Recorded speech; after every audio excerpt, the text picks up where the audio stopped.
बिस्मिल्लाहिर्रहमानिर्रहीम। अस्सलाम वालेकुम डियर स्टूडेंट। आज हमारा टॉपिक ऑफ डिस्कशन है डोजेज फॉर्म। ठीक है, सबसे पहले हम इस चीज़ को अंडरस्टैंड करेंगे कि डोजेज फॉर्म क्या होती है। डोजेज फॉर्म हमारे पास रेडी टू यूज़ मेडिसिन होती है। सिंपल हम फार्मेसी पे जाते हैं, कोई भी मेडिसिन ले के आते हैं और उसको हम यूज़ कर लेते हैं। That is called a doses form. ठीक है, बेसिकली फार्मास्यूटिकल प्रोडक्ट होती हैं जो कि कंप्लीट होती हैं प्रोफाइल उनकी और वो रेडी टू यूज़ होती हैं। These all are medicines are called the dosage form. ठीक है, मतलब सिंपल हम जो मेडिसिन यूज़ करते हैं उसको हम डोजेज फॉर्म बोल सकते हैं। उसमें अगर हम एग्जांपल की बात करते हैं तो हमारे पास क्लासिफिकेशन जो होती है डोजेज फॉर्म की वो 3 तरीक़ों से होती है। सबसे पहले हमारे पास आती है लिक्विड डोजेज फॉर्म, सेकंड पे सॉलिड डोजेज फॉर्म और थर्ड पे सेमी सॉलिड डोजेज फॉर्म। ठीक है, ये सारी क्या है हमारे पास डोजेज फॉर्म है। सबसे पहले हम सॉलिड डोजेज फॉर्म की बात करते हैं। सॉलिड डोजेज फॉर्म में सबसे पहले इंपॉर्टेंट हमारे पास 3-4 सीक्वेंस है। पाउडर्स आते हैं, ग्रेन्यूल्स, टैबलेट एंड कैप्सूल। सबसे पहले पाउडर जो होता है, सिंपल जो पाउडर होता है कम्बिनेशन ऑफ ड्रग्स होता है, एक्टिव इंग्रेडिएंट और एक्सीपेंट्स का। ठीक है, उसको हम मार्केट से लेके आते हैं फार्मेसी से और उसको हम यूज़ कर लेते हैं। ठीक हो गया। ये ड्राइड ड्रग पार्टिकल्स होते हैं, फाइन पार्टिकल्स होते हैं जिनको हम डस्टिंग और इंसुफलेशंस भी बोलते हैं। ओरल पाउडर और डस्टिंग पाउडर्स वगैरह भी आते हैं। उसके बाद जाते हैं ग्रेन्यूल्स। पाउडर पार्टिकल्स को जब हम कोई सॉल्वेंट ऐड करके इकट्ठा कर लेते हैं तो उनको हम ग्रेन्यूल्स बोलते हैं। सिंपल एग्जांपल हमारे पास जुशांदा आता है। ठीक है, टैबलेट। अब इन्हीं ग्रेन्यूल्स को जब हम कंप्रेशन मशीन के साथ कंप्रेस करते हैं तो अपनी ही चॉइस के मुताबिक हम इनकी शेप बना लेते हैं। That is called a tablet. ठीक है, अब एक सीक्वेंस चलता आ रहा है, पाउडर, ग्रेन्यूल्स और देन टैबलेट। टैबलेट की डिफरेंट टाइप्स होती हैं जिसमें हमारे पास ओरल टैबलेट्स आती है, माउथ के जरिए इनटेक की जाती है, बक्कल आती है जो between the cheeks and gum place की जाती है, सबलिंगुअल होती है जो अंडर द टंग जुबान के नीचे रखी जाती है, रेक्टल होती है, रेक्टल रूट से, वेजाइनल रूट से, च्यूएबल टैबलेट्स होती हैं और एफरवेसेंट होती हैं। ये सारी हमारे पास क्या है टाइप ऑफ टैबलेट। उसके बाद आते हैं कैप्सूल। वही जो पाउडर और ग्रेन्यूल्स वाला मटेरियल था उसी को ही हम जब कैप और बॉडी के अंदर शेल के अंदर फिल कर देते हैं तो उसको हम कैप्सूल का नाम दे देते हैं। अब हमारे पास 2 तरह के कैप्सूल आते हैं, हार्ड जेलाटिन शेल्ड कैप्सूल और soft gelatin shelled capsule. Hard वाले क्या होते हैं कि हार्ड मटेरियल से बने हुए होते हैं। अब उसमें हमारे पास कॉमन एग्जांपल है जो एंटीबायोटिक्स आते हैं। अगर हम सॉफ्ट जेलाटिन की बात करते हैं तो विटामिन ई सप्लीमेंट आता है हमारे पास इम्यून के नाम से। सॉफ्ट जेलाटिन सॉफ्ट शेल को हमेशा लिक्विड और सेमी सॉलिड चीज़ों के लिए प्रेफर किया जाता है। ठीक है, अगर हम सेमी सॉलिड की बात करते हैं तो सबसे common semi solid doses form mostly वो डोजेज फॉर्म होती है जो outside the skin topical apply की जाती है, जिसमें ऑइंटमेंट, क्रीम, सपोजिटरी, जेल वगैरह, ये पेस्ट, पोल्टेस, एरोसोल, ये चीज़ें आती हैं। जो ऑइंटमेंट होती है हमारे पास होमोजीनियस विस्कस मटेरियल होता है, ट्रांसपेरेंट होती है।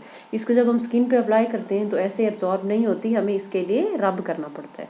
ऑइंटमेंट क्या होता है, हाइड्रोकार्बन्स होते हैं, एब्जॉर्प्शन बेसिस होती हैं, वाटर सॉल्युबल। क्रीम की अगर हम बात करते हैं, क्रीम सिंपल हमारे पास जस्ट लाइक इमल्शंस होते हैं, oil in water, water in oil. ठीक है, अब ये क्या चीज़ें होती हैं, हम इनको स्किन पे अप्लाई करते हैं, ऑटोमेटिकली ये एब्जॉर्ब हो जाती हैं। जो ऑयल इन वाटर क्रीम होती है ये हमारी समर की क्रीम्स होती हैं जिनको हम वैनिशिंग क्रीम बोलते हैं। आउटर सरफेस जो इनका सॉल्वेंट होता है वो वाटर होता है। अगर हम वाटर इन ऑयल की बात करते हैं तो ये हमारे पास क्या होते हैं, बेसिकली कोल्ड क्रीम्स होती हैं जो हम सर्दियों में अप्लाई करते हैं। सपोजिटरीज होती हैं। सपोजिटरीज क्या होती हैं, सेमी सॉलिड डोजेज फॉर्म है, कौन शेप, डिफरेंट शेप्स की होती हैं और बॉडी कैविटीज़ में इंसर्ट की जाती हैं। ठीक है, इसी तरह जेल्स आती हैं, ये भी जस्ट लाइक ऑइंटमेंट होती हैं, ट्रांसपेरेंट होते हैं और इनको स्किन पे रब करके अप्लाई किया जाता है। पेस्ट आते हैं, थोड़ा सा सॉलिड मटेरियल इनके अंदर पाया जाता है। ठीक है, इनको भी हम लोग क्या करते हैं, ज़्यादातर बर्न के लिए यूज़ करते हैं। पोल्टेस वगैरह होते हैं, पोल्टेस भी क्या है टाइप ऑफ सेमी सॉलिड है, मतलब कि ट्यूब्स टाइप होती हैं जो हम जख्मों पे अप्लाई करते हैं। ठीक हो गया।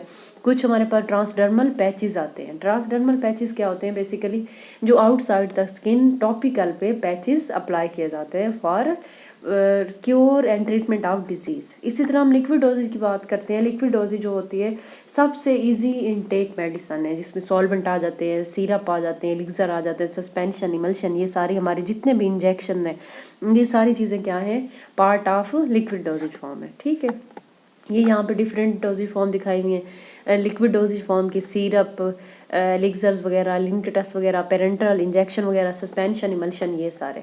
आप जो लिक्विड डोजेज फॉर्म है इसको हमने स्टीराइल और नॉन स्टीराइल। स्टीराइल का क्या कॉन्सेप्ट होता है कि free of microbes. Sterile medicine वो मेडिसिन होते हैं जिनके अंदर ज़ीरो कंटेमिनेशन होती है।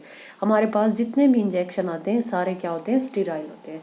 उसके अलावा हमारे पास ऑप्थेल्मिक सॉल्यूशंस आते हैं, आई ड्रॉप्स वगैरह, वो भी स्टीराइल होते हैं, ठीक है। बाकी जितनी भी लिक्विड डोजेज फॉर्म है सारी नॉन स्टीराइल होते हैं। उनके अंदर एक्सीपिएंट्स में हम लोगों ने प्रिजर्वेटिव ऐड ज़रूर किए हुए होते हैं बट वो स्टीराइल नहीं होते, ठीक है। जो लिक्विड डोजेज फॉर्म है इजी टू एडमिनिस्ट्रेशन होती है, पैलेटेबल होती है, जैसे सिरप्स फ्लेवर वाले आ जाते हैं, अच्छा टेस्ट होता है और पेशेंट को कन्वेंस करना भी ईजी होता है। नॉन स्टीराइल में सोल्यूशन है वही सिंपल, हम लोग ORS का सोल्यूशन लेके आते हैं, अपनी चॉइस के मुताबिक पानी उसमें ऐड करते हैं, that is called a solution. Suspension आ जाते हैं, 2 फेज़ होते हैं सस्पेंशन के, सॉलिड और सॉलिड। मार्केट से हमें सस्पेंशन मिलती है ना एंटीबायोटिक्स की, वो हमें पाउडर गिवन होता है, उसको हम घर में आके वॉल्यूम पानी के साथ मेकअप कर लेते हैं। इमल्शन होते हैं, oil in water, water in oil, अभी हमने प्रीवियसली क्रीम की बात की थी। सिरप होते हैं हमारे पास एक्वस विस्कस प्रिपरेशन होती है, शुगर कंटेनिंग, ठीक है, स्वीट होती हैं और इनके अंदर फ्लेवरिंग एजेंट भी पाए जाते हैं। API की वजह से थेराप्यूटिक एक्शन भी प्रोड्यूस करते हैं। जो एलिक्सर होते हैं इनके अंदर अल्कोहल कंसंट्रेशन ज़्यादा होती है एज़ कम्पेयर टू सिरप, और ये नॉन शुगर कंपोनेंट होते हैं, ठीक है। और ज़्यादातर ये डायबिटिक पेशेंट के लिए प्रेफर किए जाते हैं, ठीक है। उसके बाद आ जाती हैं हमारे पास लिनीमेंट्स वगैरह, ठीक है। ये टॉपिकल प्रिपरेशन होते हैं, आउटसाइड द स्किन अप्लाई की जाती हैं और इनका एक साइड इफेक्ट होता है, स्किन के ऊपर रैश प्रोड्यूस करते हैं, दैट्स वाई इनको ज़्यादा प्रेफर नहीं किया जाता। गार्गल्स होते हैं जिनके साथ गार्गल्स किए जाते हैं सोर थ्रोट के इन्फेक्शन के, लिक्विड सोल्यूशंस होते हैं। माउथ वॉशेज़ होते हैं, माउथ को क्लीन करने के लिए, वॉश करने के लिए सिंपल सोल्यूशंस होते हैं। एनीमाज होते हैं, कॉन्स्टिपेशन के लिए एनीमाज यूज़ के लिक्विड सोल्यूशंस होते हैं, रेक्टल रूट से इनको एडमिनिस्ट्रेट किया जाता है।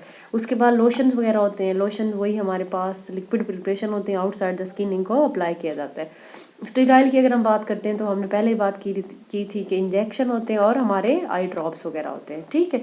ये सारी चीज़ें क्या होती हैं, हमारी स्टेराइल होती हैं। इंजेक्शन हमारे जितने भी होते हैं, चाहे वो इंट्रामस्कुलर है, इंट्रावेनस है, इंट्राकार्डियल है, इंट्राथिकल है, सबकुटेनियस है, व्हाटएवर, तमाम क्या होते हैं, स्टेरॉइल होते हैं, ठीक है। अब इस चैप्टर के अंदर डोजेज फॉर्म ने हमने कंप्लीट प्रोफाइलिंग 3 तरह की डोजेज फॉर्म के बारे में पढ़ा है। सबसे पहले हम लोगों ने सॉलिड डोजेज फॉर्म को डिस्कस किया था, उसके बाद हमने सेमी सॉलिड को किया, लास्ट पे हमने लिक्विड को, उनके जितने भी पार्ट्स हैं सबको डिस्कस कर लिए, ठीक है। That's it, thank you so much.